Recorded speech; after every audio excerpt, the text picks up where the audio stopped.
bozor uchun pulingizni havoga sovurishni xohlamasangiz, bu videoni oxirigacha ko'ring. Pulingizni shunchaki havoga sovurmang. Avgust oyida maktab bozoriga chiqib, qop pul xarajat qilasiz, lekin bilasizmi? Hozir do'kondan olayotgan narsalaringizning 80% sentyabrda bolangizga hech bir foyda bermasligi mumkin. U yozuvlarini yomon qiladi, ko'zlarini toliqtiradi va umurtqasini qiyshaytirishga ham olib kelishi mumkin. Va oqibatda u darslarni yomon ko'rib qoladi. Siz chiroyli deb o'ylagan sumka bolangizning belini og'ritadi. Silliq va qimmatbaho ruchkalar esa barmoqlarini toliqtirib 5 daqiqada yozuvdan ko'nglini qoldiradi.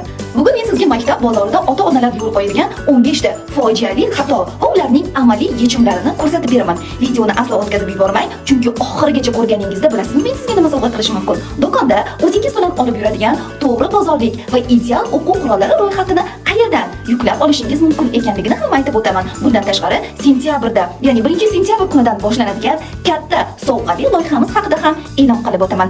Qani, boshladik unda. Birinchi xato: yumshoq va shaklsiz ryukzak sotib olish. Og'irlik umurtqaga teng bo'linmaydi, bola orqaga bukchayib yuradi va bu kelajakda skoliozga olib keladi hamda doimiy bosh va bel og'riqlariga olib keladi. Hech eshitganmisiz, aziz onajon, kichik bolalarning boshim og'ridi yoki belim og'riyapti degan gaplarini biz nima deb javob beramiz? Yosh bolada bel nima qiladi deymiz. Aslida sabab unga noto'g'ri olib berilgan sumkada bo'lishi mumkin. Bu haqida albatta o'ylab ko'ring. Nima qilishsak bo'ladi? Orqa qismi qattiq va maxsus anatomik yostiqchali ortopedik sumka tanlang. Bu og'irlikni umurtqa bo'ylab teng taqsimlaydi. Ikkinchi xato: bosh holatining o'zi og'ir bo'lgan sumkalarni olish. Darslik solinganda sumka vazni 3-4 kilogramdan oshib ketadi. Birinchi sinf o'quvchisining sumkasi darsliklar bilan birga uning o'z vaznini ham qo'shib hisoblaganingizda 10% dan oshmasligi kerak. Tushunib oling. Sumka va darsliklar og'irligi bola vaznining 10% dan oshmasligi kerak. Bosh holatdagi og'irligi 800 gram va 1 kilogramdan oshmaydigan yengil matoli va ortopedik yostiqchalik sumkalarni olishingiz mana bu eng to'g'ri yechim hisoblanadi. Uchinchi xato: ingichka va ko'krak qisqichi fiksatori bo'lmagan tasmali sumka olish. Yelkaga ingichka tasma botib kiradi. Bola yurganda sumka orqada har xil tomonga chayqaladi va muvozanati buziladi. Yelkaga tegib turadigan qismi kamida 3-4 sm kenglikda bo'lgan yumshoq porolonli va ko'krak qismida qisqicha bo'lgan sumkalarni olish anchagina foydali. Endi yozuvlarga to'xtalamiz. Xo'sh, 4-xato nimada? Silliq plastmassa korpusli ruchkalarni olish. Bola yozayotganda barmoqlar pastga sirg'anib ketadi. Buni to'xtatish uchun bola ruchkani bor kuchi bilan siqib ushlaydi. Natijada esa 5 daqiqada barmoq mushaklari toliqib, qo'lim og'ridi deb yozishdan bosh tortishi mumkin. Barmoq ushlaydigan joyida rezina qoplamasi yoki maxsus to'lqinchalari, teshikchalari bo'lgan ruchkalar oling. Bu barmoqni sirpantirmaydi va barmoq muvozanatlarini ushlab, mushaklarga og'irlik keltirmaydi. 5-xato: dumaloq shakldagi qalam va ruchkalarni sotib olish. Bola barmoqlarini qayerga qo'yishni bilmay qoladi. Ruchkani musht qilib yoki chalqanchasiga ushlab olishi mumkin. Ana unda ularning yozuvlari yanada xunuklashadi. Xo'p, nima qilish kerak? 3 burchakli ruchkalar sotib oling, 3 burchakli qalamlar sotib oling. Ana shunda bolalarning barmoqlari o'z-o'zidan to'g'ri joylashadi ruchka yoki qalamning sirt qismida. Chunki 3 burchak shakldagi qalam va ruchkalar bolalarimizni o'z-o'zidan ruchka yoki qalamni to'g'ri ushlashga majbur qiladi. Navbatdagi xato: o'ta ingichka 0.5 mm yoki o'ta yo'g'onlikdagi geliy ruchkalar olish. Ingichka ruchka qog'ozni yirtadi.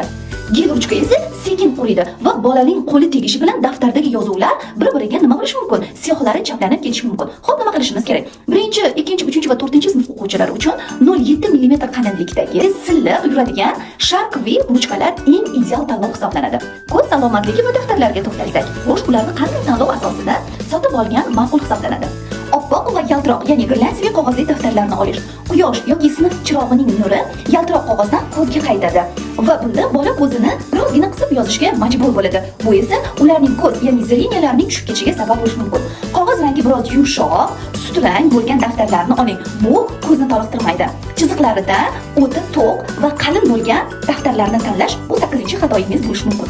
To'q, ya'ni qalin chiziqli, qalin konturli daftarlarni sotib olmang aslo. Bu esa sizning 8-xatoyingiz bo'ladi. Sabab: chunki to'q va qalin konturli daftarlarda bola yozganida ularning harflarini, chiziqlarini nima qilib boradi? Qo'pol qilib aytganda, yutib yuborish mumkin. Chiziqlari va kataklari aniq, naqsha yoki kulrang tusda bo'lgan daftarlarni olishingiz mana bu maqsadga muvofiq. Xo'p, 9-xato: juda ham yupqa qog'ozli daftarlarni sotib olish.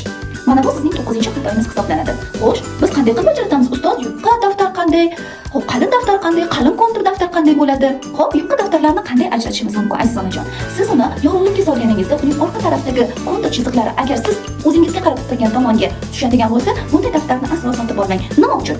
Yosh bolalarni bilamiz, chiroyli yozish uchun juda sekin yozadi va ruchkani bosim bilan ushlaydi.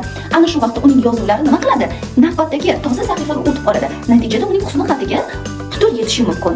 Navbatdagi 10-xatoyimiz qattiq va rangli o'chirgichlar olishdir. Qattiq o'chirgichlar, eslab qoling, qalamni hech qachon o'chirmaydi.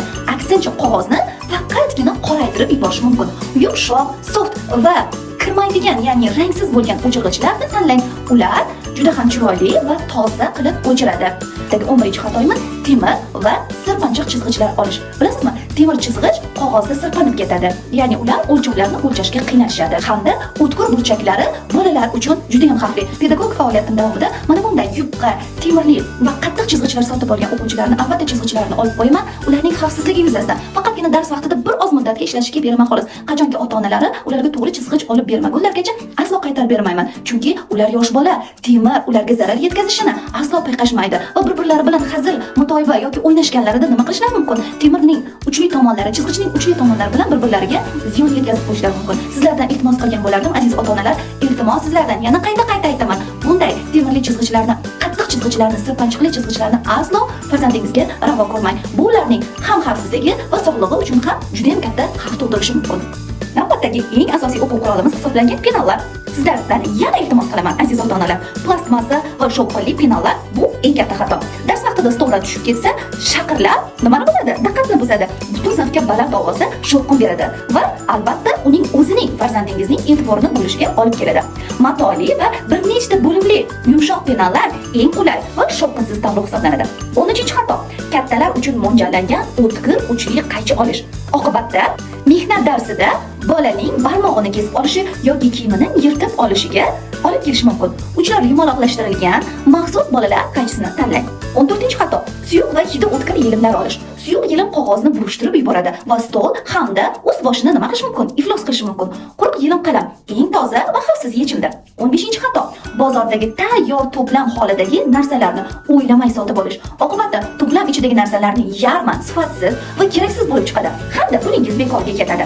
Har bir o'quv qurolini ro'yxat bo'yicha alohida ushlab, tekstliklarini ko'rib xarid qiling. Mana bu sizni ham pulingizni, ham farzandingizning sog'lig'ini asrashning eng a'lo va eng to'g'ri yechimi hisoblanadi. Aziz onajonar, ko'rib turganingizdek, bozorlik bu shunchaki pul ishlatish emas, bu bolaning 9 oylik ruhiy va jismoniy salomatligidir. Mana qilganimdek, ushbu 15 ta qoidadan iborat to'liq maktab chek-listini do'konga chiqqanda adashmasligingiz uchun videoning kommentariyasida qoldiraman. Marhamat, kommentariyaga o'tib, uni skrinshot qilib o'zingiz bilan bozorga olib borishingiz mumkin. Endi esa videoning boshida siz uchun va'da qilgan doimgidek eng yaxshi yangiliklarimizni aytib o'taman, aziz onajon. 1-sentyabrdan boshlab har tongda soat 6 da 1, 2, 3 va 4-sinf matematika darsliklarining eng sodda yechimlari aynan ushbu kanalda chiqadi. Farzandingiz maktabga ketishdan oldin 5 daqiqagina vaqt ajratib, matematika darslarini ko'rib olishi, misollarni eslab qolishi va sizning farzandingiz dars davomida eng a'lochi o'quvchi bo'lishi mumkin. Ha, aytgandek, kanalga obuna bo'lib, izoh yozib, qo'ng'iroqchani bosib qo'yish esingizdan chiqmasin. Chunki